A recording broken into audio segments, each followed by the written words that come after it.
And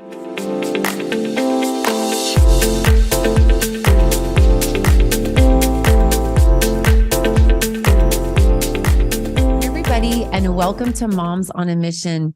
Dr. Jason Dean's Full Moon Protocol provides all natural detoxification from parasitic conditions due to the food we eat, and it also fights inflammation. If you are blessed by what you hear and are helped in any way, please support the Moms on a Mission podcast today by going to bravetv.store/mission to save $20 off your first order. That's bravetv.store/mission.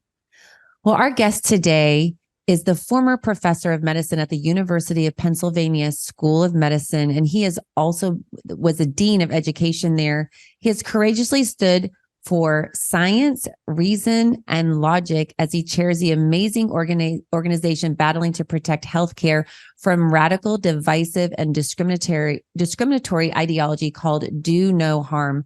Welcome to Moms on a Mission, Dr. Stanley Goldfarb. Thanks for being here, Dr. Thank you so much. Great to be with you. So for those who may not be familiar with you, could you share a little bit with us about your career and then where you are now?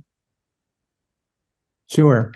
So I was a physician in academic medicine for over 50 years at Penn in various positions. As you mentioned, I was a professor of medicine and actually was the chairman of the Department of Medicine for a period. And then the end of my career, I was the associate dean for curriculum, running the medical school curriculum at Penn. I started Do No Harm now in April 2022, after I first wrote an article in the Wall Street Journal that drew a lot of notoriety, really. It was entitled, "Take 2 Aspirins and Call Me by My Pronouns." The sort of a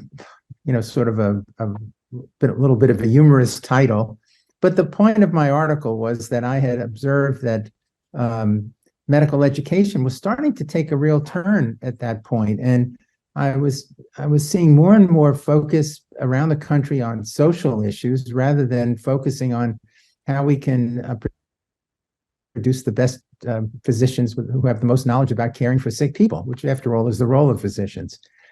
I also noticed that more and more the issue was, how can we have a more and more diverse med school class? And there was sacrifice to the merit of the students in favor of making sure that, you know, their skin color was of a great variety when they took a class picture. And this really concerned me. So I wrote the article, and then sort of there was a huge reaction to it on Twitter, and leading even to the Wall Street Journal writing an editorial 2 days later saying, I guess Goldfarb was right, given this kind of wild reaction that this article elicited, because people said this is terrible, that we have to teach more and more about these social issues and less science. So then I wrote a book of the same title, which has been an interesting experience. And the book also, I think, laid out more of my ideas. And then after that, I decided I needed to do something about this. And we started Do No Harm. And we've been really, I think, surprisingly successful in producing lawsuits against people that were risking, I think, the quality of American medicine and producing various discriminatory activities that I can talk about. We've had lawsuits that we've taken on in order to block things that we thought were basically un-American, unfair, and discriminatory, and we've tried to inform the public. So that's been our mission, and I think we've been fairly successful at that. We've helped pass laws in 20 states against so-called gender-affirming care, and we can talk about that as well. And then also have passed some laws against so-called diversity, equity, and inclusion activities that were going on in various states, in about 10 states. And we continue to push these agendas. We have over 5,000 members now in our organization, and I'm quite proud of what we've accomplished. I'm surprised that it's been this successful, but I'm really delighted with what we've been able to do so far. Well, I think it just speaks. I would also just add that I've been canceled because of these activities. If you go to the Penn website now, you can't find my name anywhere, even though, you know, I'm still on the books as an emeritus professor of medicine. And I was the co-director of the kidney division at Penn, and my name has been removed from the history that's on that website, again, simply because these people are too narrow-minded to accept somebody might have a different point of view than they do.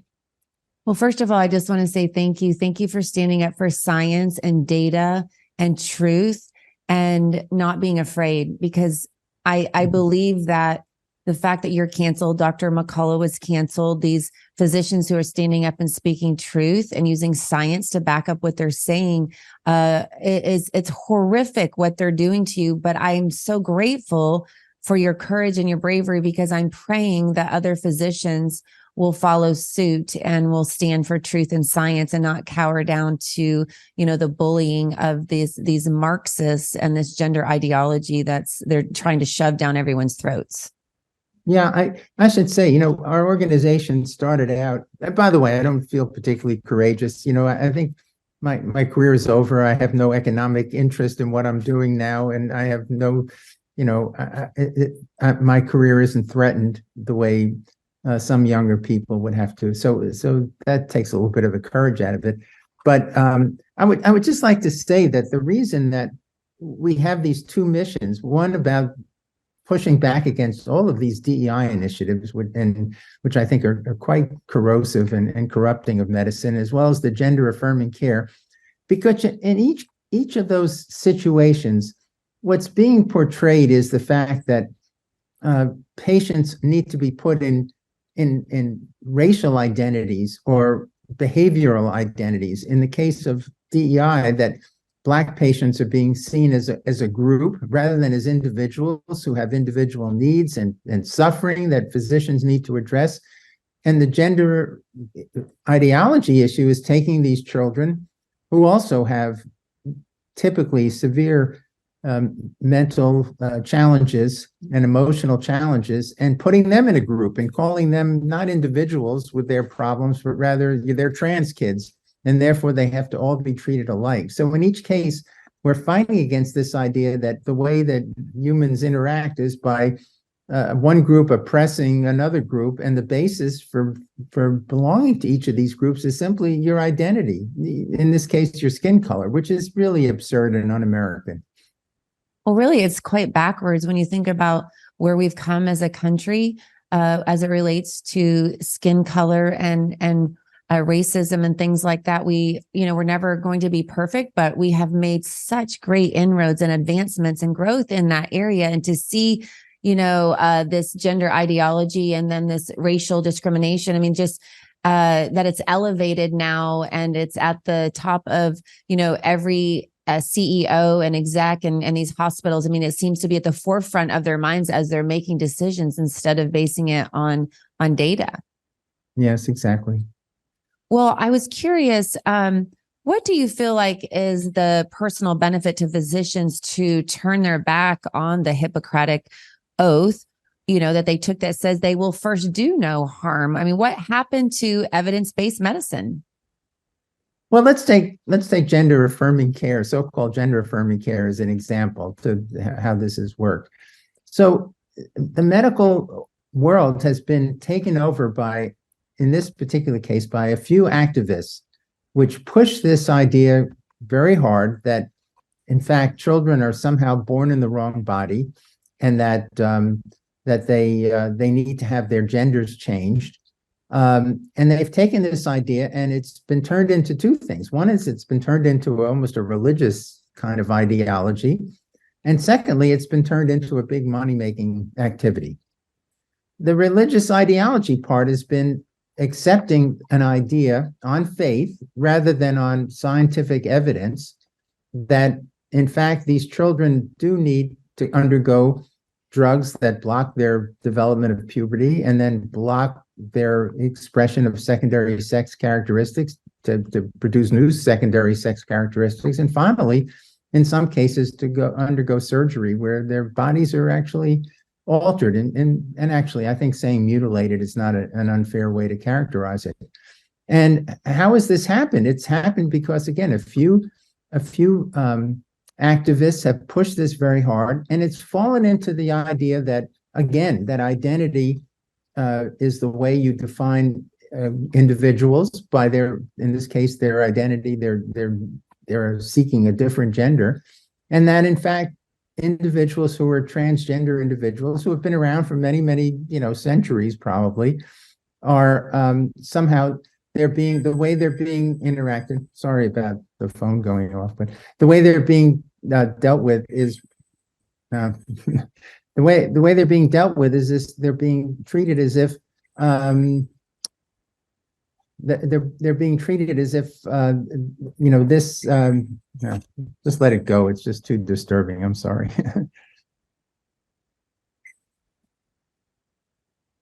Should be it. Yeah. I'm sorry again. They're being treated as, rather than as individuals who are who have had these mental issues, and we know the vast majority of them are children with depression or have been abused or have autism. They're being treated as if this is a real biological phenomenon without really any evidence for it. And medical societies have taken it on. And the reason I say this is sort of a model, the way medicine has made this turn towards the left, is simply because the activists have said this is an oppressed group, and the only way we can deal with an oppressed group is to relieve their oppression. And the way we have to relieve their oppression is to give them whatever they ask for. And we have to make sure that we don't insult anyone, and we have to make sure that anybody who's possibly could be harmed in any way, shape, or form, we have to make sure that we're treating them in a special way. Well, in this case, they are violating the scientific observations and the scientific data, because we know the vast majority of these children, up to 90%, if left alone, will go on to live perfectly normal lives. They may be gay, they may not be gay, if they have this idea that they want to have a different gender. And this is children that start in their very earliest years manifesting some desires to dress, for example, boys dressing in with dresses and playing with dolls, or girls looking for changing their appearance and so on.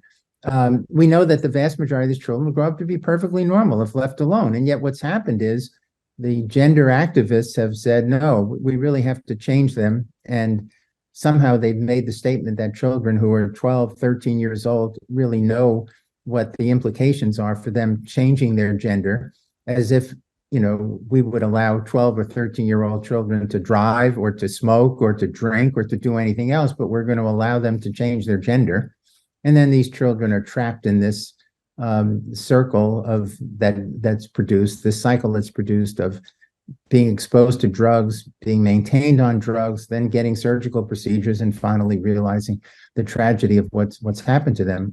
A young woman who works with us, Chloe Cole, I think you may be familiar with her. She was on Moms on a Mission. Yes, she was 13 years old when she started down this pathway. When she was 15, she had her breasts removed.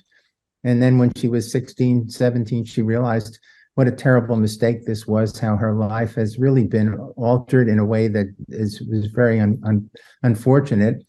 And she's now a lovely young woman who's speaking out in the most courageous way about what she's been through. And she's just one of many, many, many so-called detransitioners, children that have been put through these gendered transitions and then have now realized it's a mistake. So to get back to your question, this is a group of doctors who have supported this, a group of administrators, hospital administrators, and even professional societies that are afraid to take on these activists. They felt like the easiest thing to do was to accommodate them because it fits into this left ideology that this is an oppressed group, and the only way that they can be dealt with is to allow them to do whatever they want to make up for the oppression that they're supposedly suffering from.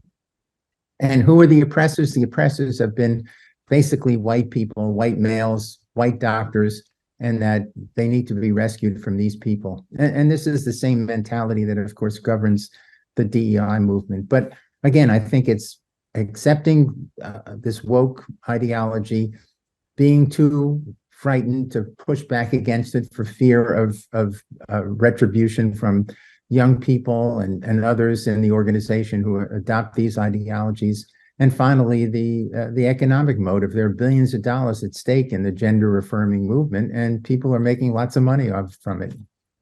I guess I struggle with the fact, Dr. Goldfarb, that they're using surgical interventions for psychological problem. I mean, Well, the surgery is terrible, and it's probably a relatively small portion of the whole gender transition that children are going through. It's a dramatic and it's an awful activity, but getting the puberty blockers and getting the sex altering hormones is a terrible thing also. And any child that starts down the path of social transition, we know that the vast majority of them go on to end up on drugs, and over 95% of any child that starts a puberty blocker ends up on sex altering hormones. And as Chloe points out, while her breast surgery and breast removal is terrible and something she has to live with every day, she also has to live with the other consequences of the medications. So the idea that, it's okay to take the medications, but the surgery is what we really need to stop. No, we need to stop all of it, because all of it is really harming these children. Well, when she was on Moms on a Mission podcast, she was sharing that she said, I'm still struggling. I'm still sick. Yeah. And then she pointed out the fact that they were so quick to usher her in through, great insurance and everything's paid for and all that. But now that she's having problems as she's detransitioned and her body is harmed and she's trying to heal, they're nowhere to be found. She can't get insurance support and she's really struggling. Yes. And I think that's common. It is common. Our organization is, we have, one of the things that our organization Do No Harm has done is to create some model legislation, which we've been able to use to support legislators in various states who are interested in fighting back against this. It's not that we're writing the legislation for them. It's just that we're helping them with lawyers that are, very fine lawyers people that have clerked for Supreme Court judges, those kinds of quality lawyers who help us craft this legislation. And one of the pieces of legislation is a detransitioner's Bill of Rights that we're creating that will help these children and will require that insurance companies support them, and that the doctors are responsible who have produced these problems that they now have, these medical problems, will help them, respond to that, will help them cure or relieve them of the burdens that have been put on them by the transitions that they've started going through, including in some cases surgery. So, the detransitioners are a group that really have been abandoned by the medical world and have been abandoned by all these social justice warriors who want to have kids go through these transitions and then don't want to deal with the consequences of it. Do we know who these activists are? Because this really reminds me, when you look into the hijacking of our education over 100 years ago, when Marxists escaped from Nazi Germany and came over and came to Columbia University and had this teacher's school and disseminated their Marxist information just very slowly and gradually.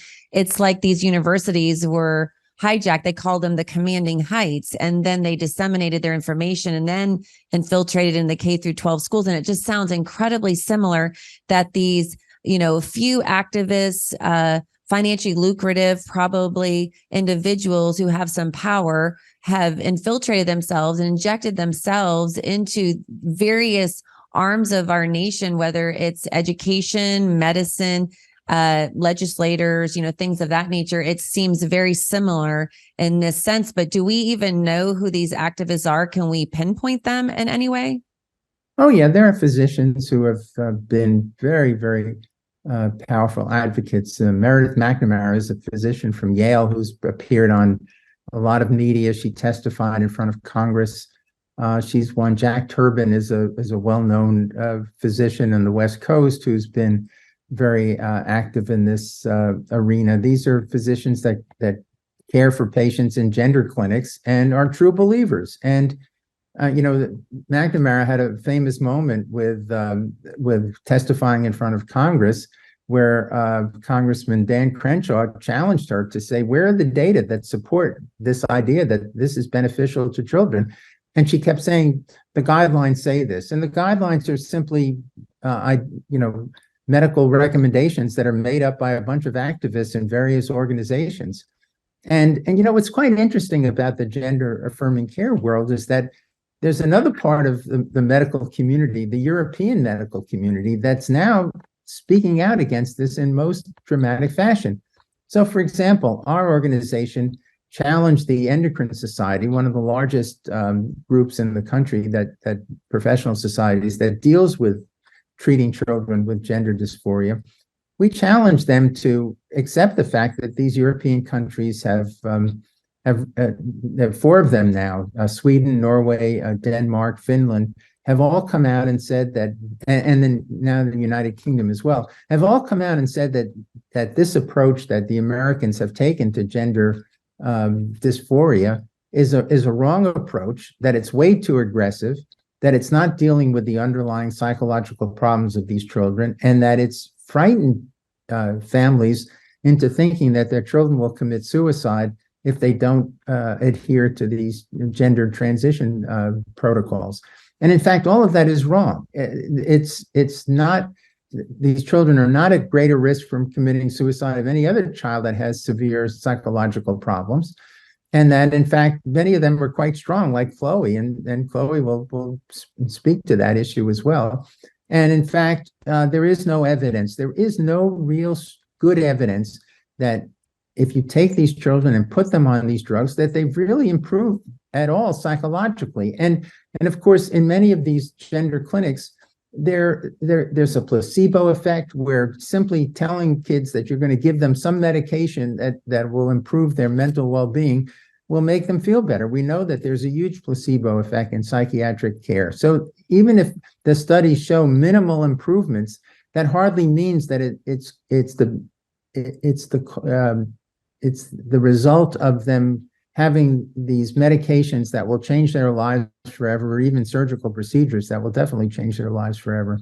So that's an example of someone who, Meredith McNamara, who gets in front of a public arena and really can't support this idea, other than to say, she truly believes that this is the truth, and that anecdotal evidence is all she really needs. She doesn't need real scientific data to support her approach.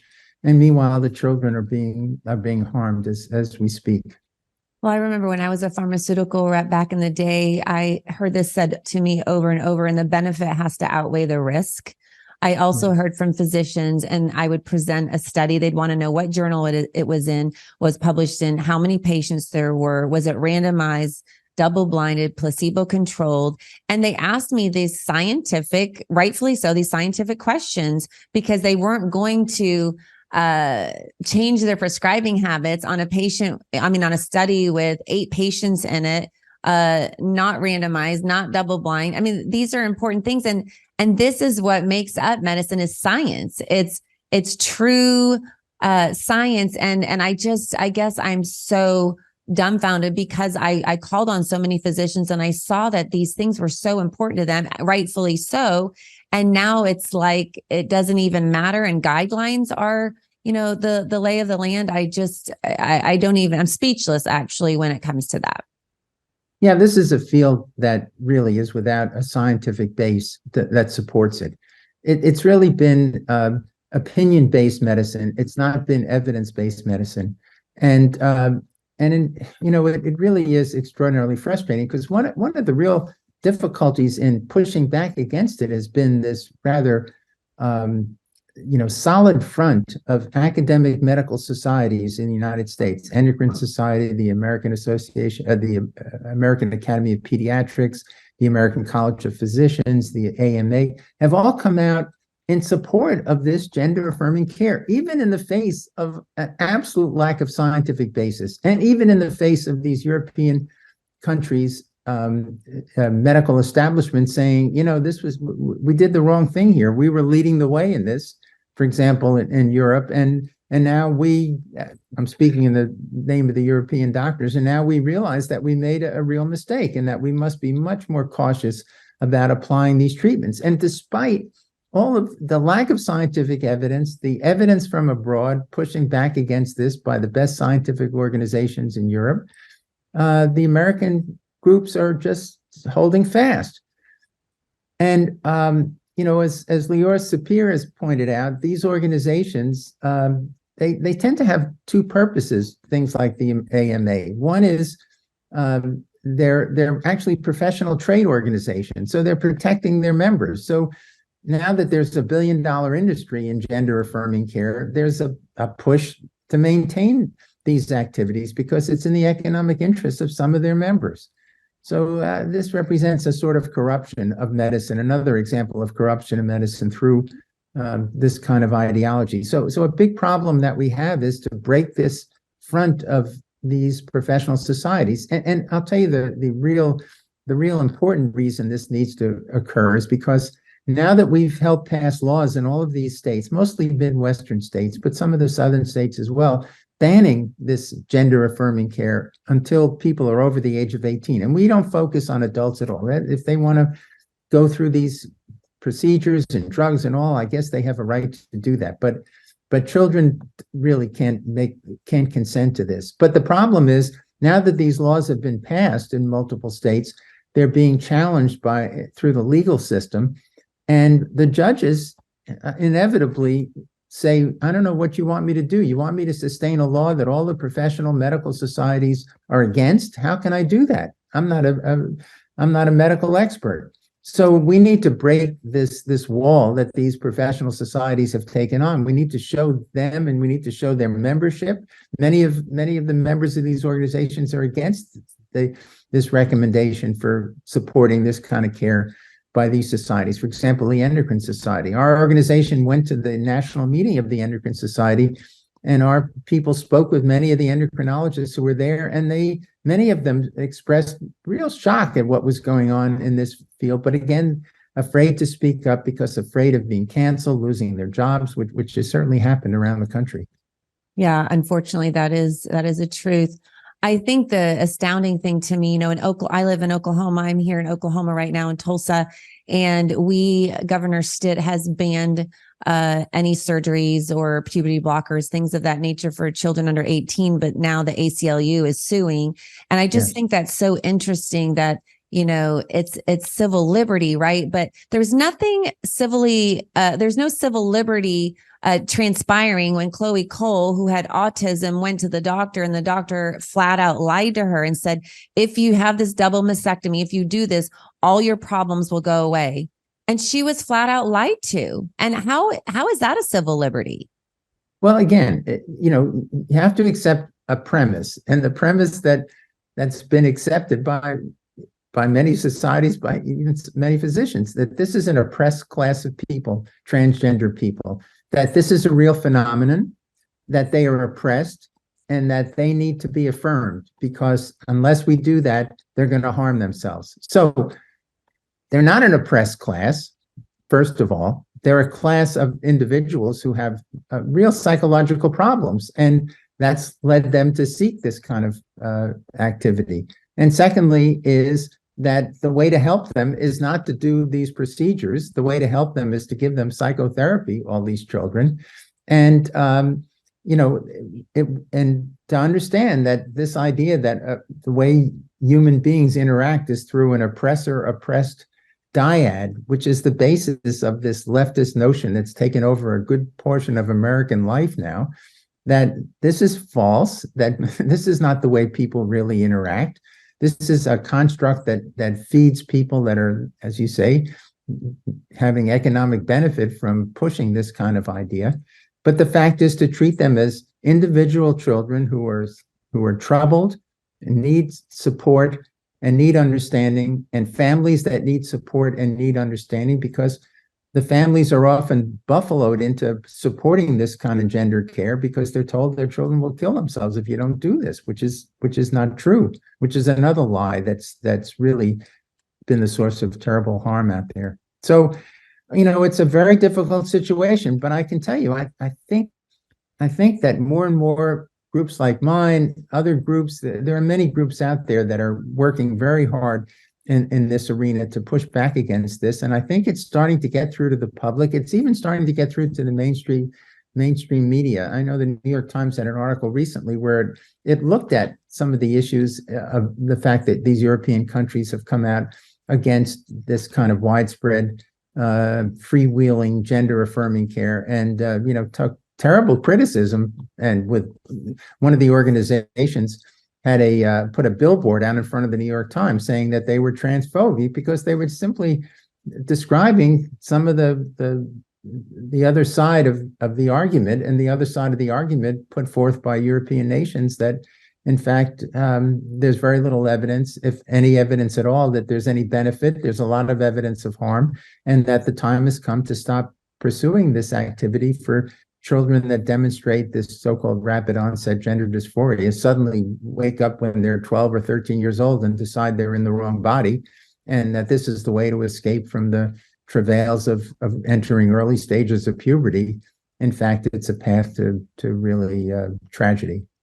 Well, clearly someone has told them that they were born in the wrong body. And I'm so grateful that this wasn't going on when I was in 4th and 5th grade, because I was the biggest tomboy there ever was. I was arm wrestling the boys. I wore pants. I hated skirts and dresses and things of that nature. And it was just a phase, and I grew out of it. And it's just completely illogical to me that science says, that your brain, these children's brains aren't really fully developed till 25. And you spoke to this earlier, that there are multiple rules that represent that fact. Like, you don't get your license till you're 16. You can't drive a rental car till you're 21. Well, why is that? Let's go to the science and see why that rule didn't just come out of thin air. There was science that rule was based on. So all of a sudden, science doesn't apply. It applies when you're driving a car, but not when you're getting a double mastectomy and taking these, medications that are harming your body. I mean, it's just completely illogical. It is illogical. I mean, it's a child comes in. I think the other analogy I've heard is a child comes into the pediatrician's office and says, I have diabetes. And the pediatrician, rather than doing any studies, rather than testing the blood sugar, rather than seeing if there's glucose or sugar in the urine, rather than showing any of the manifestations of diabetes, says to the child, yes, you're right. You have diabetes. I'm going to give you insulin. And that's really what's going on here. Children are coming in saying, I'm a transgender, and the physicians are saying, yes, you are, affirming them immediately.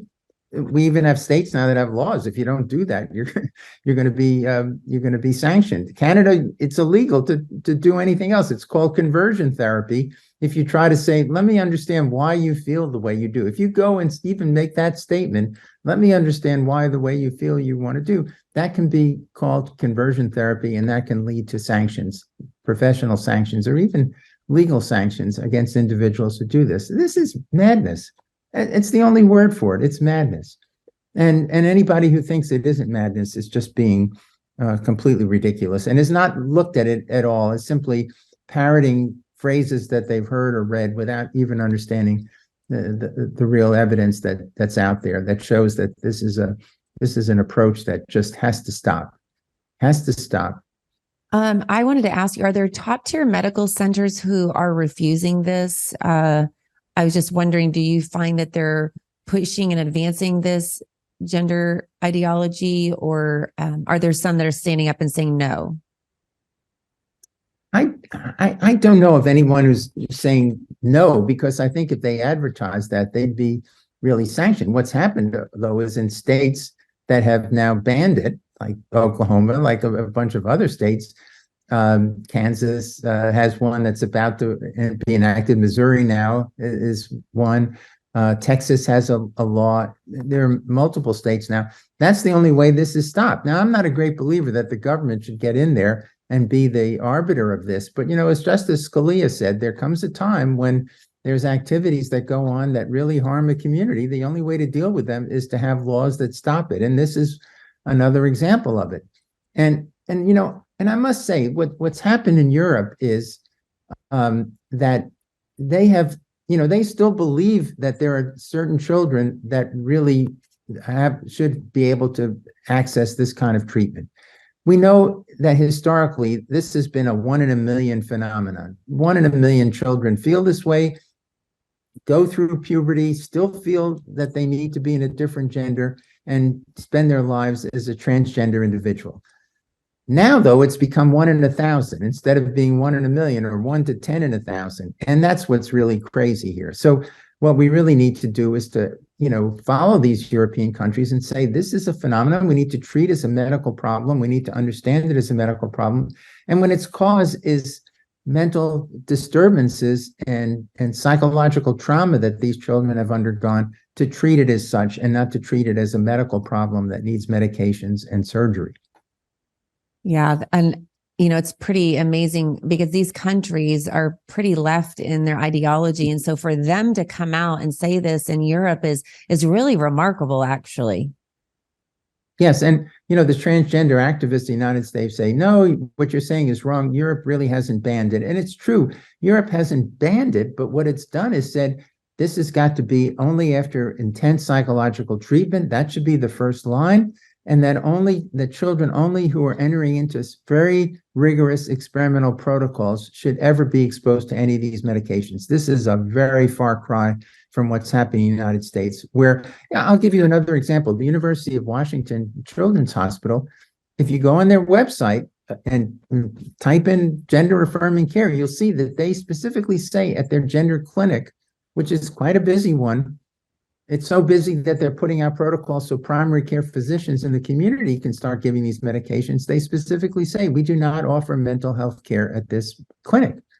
So they're not even pretending that there could be a psychological, disorder that's underlying this desire that these children have. They're just saying, yeah, any child that feels this way, this is the right thing for them. And we're going to start them down this path. And we really, really don't know what the future holds for them. And I guess they're saying we really don't care what the future holds for them because they're assuming that, this is going to be beneficial when they have so much evidence that it isn't. Yeah, it just makes me think, and I want to ask, it begs the question, how much are they making off this? I mean, that's the only possible answer to doing, to the fact that they don't even psychologically treat them. I mean, that's illogical as well. So it just makes me think they're probably making a lot of money off this. Yeah, well, it is. I mean, it is, for example, I know one of the charges I saw is to insert one of these testosterone depot devices where it doles out small doses of the hormone every day to these girls. In the case of testosterone, it's a $500 procedure, so there it is. They come in, they have a little incision. This is put in under their arm and off they go. And that's the way it goes. And now, of course, they're coming back to clinic. They're paying for the medications. The puberty blockers are quite expensive. And the surgical procedures, of course, are, very expensive. So, yeah, this is a multi-billion-dollar activity in the United States right now. And it's a shame. Is the only word for it. Yeah, it's so sad. It's actually heartbreaking. I just am so disturbed by it. I think what would be super helpful is for surgical outcomes to be reviewed and for that to be publicized and talked about loudly. And I believe that, again, they're not listening to science right now anyway, and outcomes right now, but I believe that, I know we can't have long-term studies quite yet, probably, but if we had some studies that would highlight surgical outcomes, I feel like that would be beneficial as well.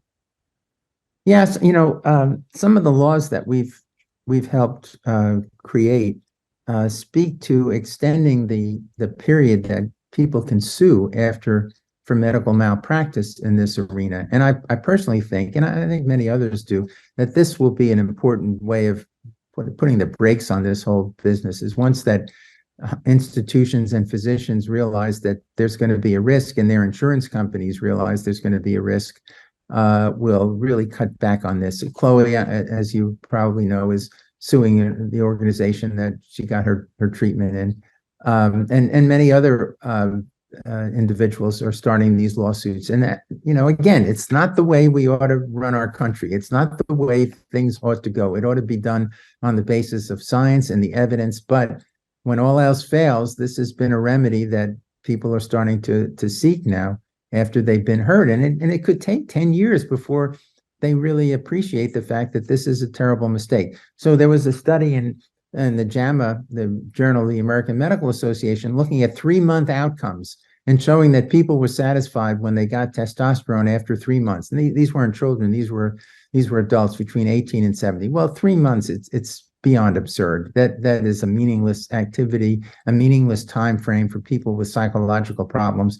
We need to know what it's like after 3 years, after 10 years. Then we can look back and say, how many bodies have piled up here before the country came to its senses and realized that this has been something that really needs to be dramatically curtailed.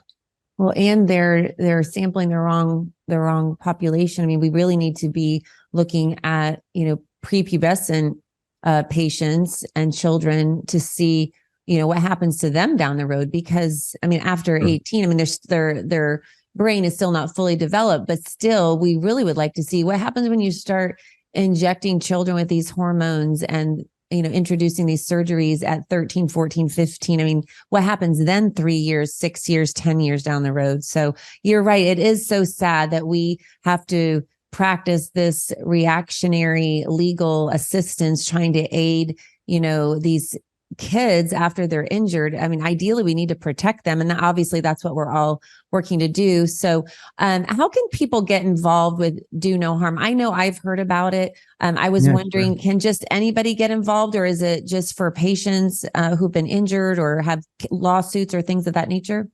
No, it's for anyone. We have all kinds of, we have patients, we have concerned citizens, we have a lot of physicians, nurses, other healthcare workers. Our website is donoharmmedicine.org. One word, donoharmmedicine.org. We're a not-for-profit organization. There's no cost to become a member. We're delighted if people want to support us. I'll tell you how people have benefited us dramatically as being members. They've given us so much information. They've told us so many things about what they've experienced at their institutions or in their interactions with the healthcare system. And we're very, very grateful for that kind of support. But we're,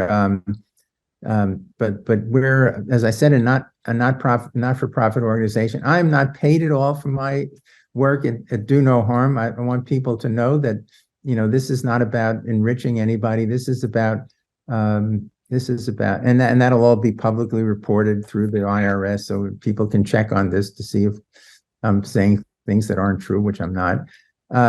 And we would be delighted to have anybody write into us. And we have lots of newsletters that we bring out and lots of information that's on our website, reports. We do a fair amount of research.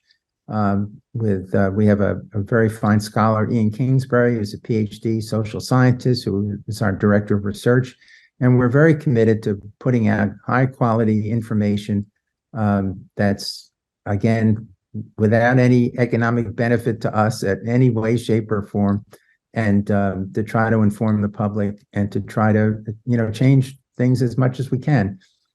And we recently had a donor, a very affluent person who is supporting us and who said, for the first time, I have a little hope that things can change out there, because we've really been able to have an impact through our legal efforts and our legislative efforts. And so I'm optimistic that we can do some good. We can't solve all the problems, but I think we can bring information to the public. And if those people will go to our website, donoharmmedicine.org, they'll be able to see what we're up to, and they'll be able to, I think, become informed. We have one other value on our website that we've just put up, and that's a guide for parents whose children are seeking so-called gender transition. And that particular part of our website links to many, many other organizations, particularly moms that are supporting their kids and have created organizations that help support their kids.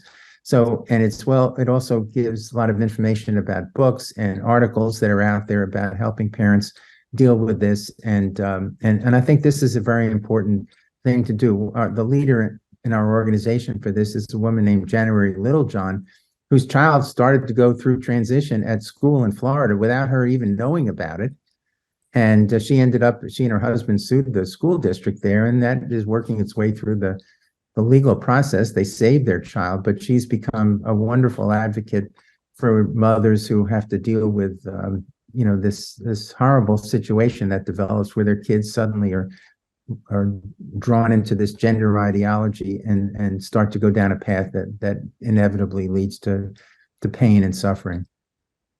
Well, Dr. Goldfarb, thank you so much for what you're doing with Do No Harm. And let's all get onto donoharmmedicine.org and sign up today just to be educated, to support them.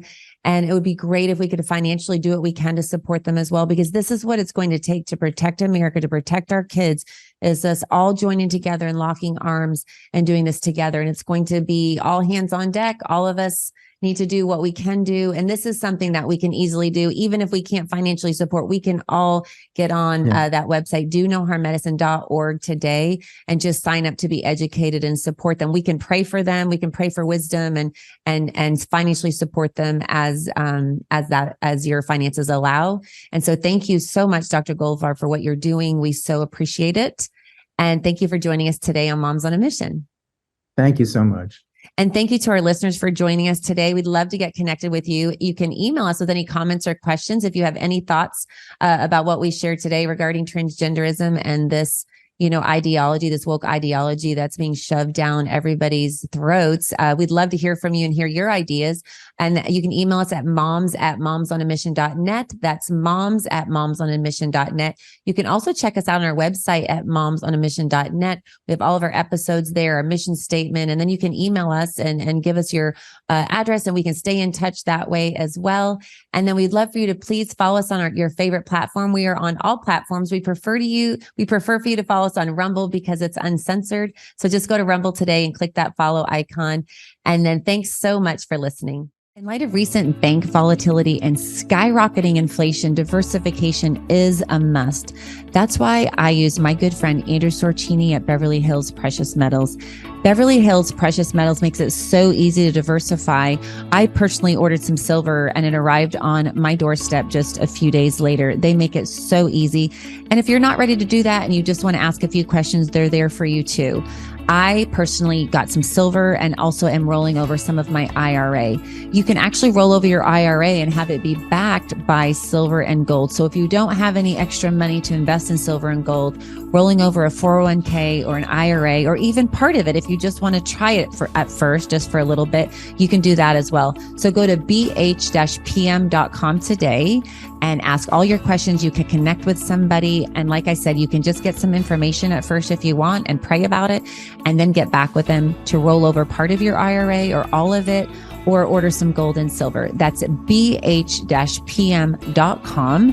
and tell them that Moms on a Mission sent you. Hey, everybody. Did you know that recent research from the CDC says that millions of Americans develop parasitic infections and symptoms often go unnoticed or are misdiagnosed?